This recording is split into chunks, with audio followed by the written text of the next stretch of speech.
سڵاو ڕێز هاوڕێنی هێژا هیوادارم باش و تەندروست و سەلامەت بن. لەو ڕۆژگارە ئیشیما تەنها بوویتە ئەوەی درۆی بەناو بەرپرسەکان سپی بکەینەوە. ئەمڕۆ دەمەوێت لەسەر درۆکانی دوێنێ شەوی بەرپرسی کۆمپانیای حکوومەتی هەرێم لە بەلجیکا نوێنەرایەتی ناهاوڕێیان تێبگەن. بەرپرسی کۆمپانیای حکوومەتی هەرێم لە بەلجیکا، کۆمپانیایکی سنووردارە بە ناوی دلاوەر ئاژگەیی سپی بکەمەوە.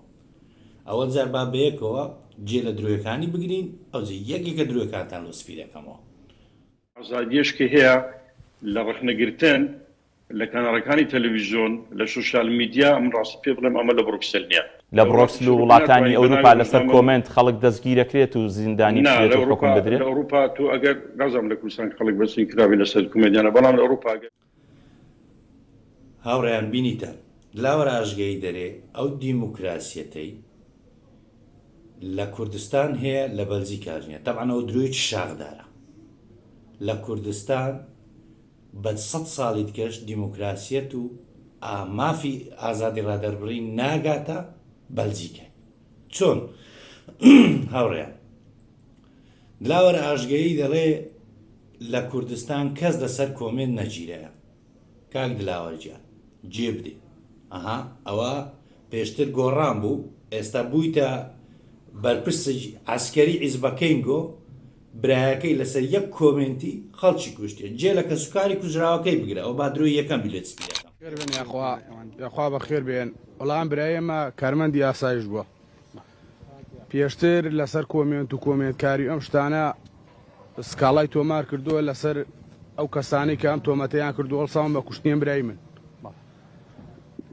ئیتر حاکم یەکلایی نەکرێتەوە کەیسەکەی بەلاڕێیا بردووە، هیچ شتێن نەکراوە، دایەتی یاسا و تێدی با یاسا سەروەر بێ بۆی ئەم کارە سادانە ڕوو نەدا.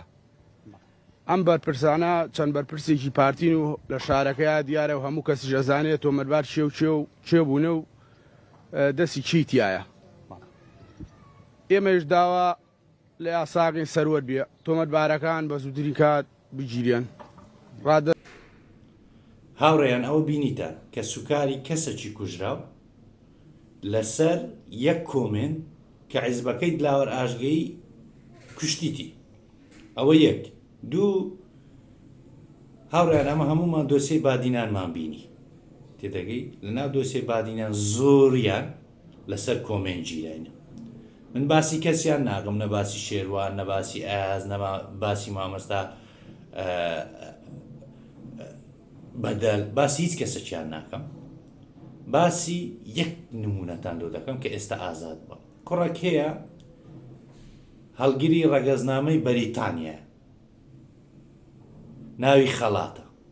لەسەر ئەوەی کۆمنتی لەو مەچی ئامێری نووسە 6 مانگ دەستگیر کرا، ئێستا لە گەڕایتەوە بەریتانیە. ئەوە دوو، یعنی ئەگەر لەسەر ئەو درۆیەی سەدان نمونەت لۆ بژمێرم کاگلاوەر تەواو نابی. سێ، ئەتو دەری لە بەلجیکا ئازادی ڕادەربڕی نییە وەکو ئەوەی لە کوردستان. ئەوم لە بەلجیکای دەژیم، ئەدرێسەکەشم دەزانی، ناوی تەواویشم دەزانی، ئەمە پێت دەرێ. ئەتوو درۆزنی. دوو، دەرگەوانی دەسەڵاتێکی دکتاتۆری. سێ، سەرۆکەکەت سەرۆکی حکوومەتەکەت و باوکیشی دزە. دەوەرە شکایەتم لێ بکە، برێم تەشیرم کردی دەی و لەوە زیاتر و بەڵتەچی و شەقوەشێنیشی دەی. ئەگەر ڕاست دەکەی وەرە شکایەتم لێ بکە دەی. خۆ کوردستان نییە لەسەر ئەو قسانە ڕاست بم کوژم. جەناب ڕۆژگارەکە وای لێ هاتیە ئەگەر درۆ بکەی زۆر بە ئاسانی لێت سپی دەکرێتەوە. یعنی تەنگووە تا کەنجی تێناگە خەڵک چۆن بە گەمژە دەزان. کاکە خەڵک گەمژە نیە، تێدەگەت قسەکانت درۆیە. فێر بە لۆجارش کە پێش دوای قسەی بکەی بیر لێ بکەوە، ئەوجا قسەکەت بکە. دوی جارشکە ئەمە نەی دووبارە درۆ لێ سپی بکەینەوە. کاتە چی خۆش ماڵاوە.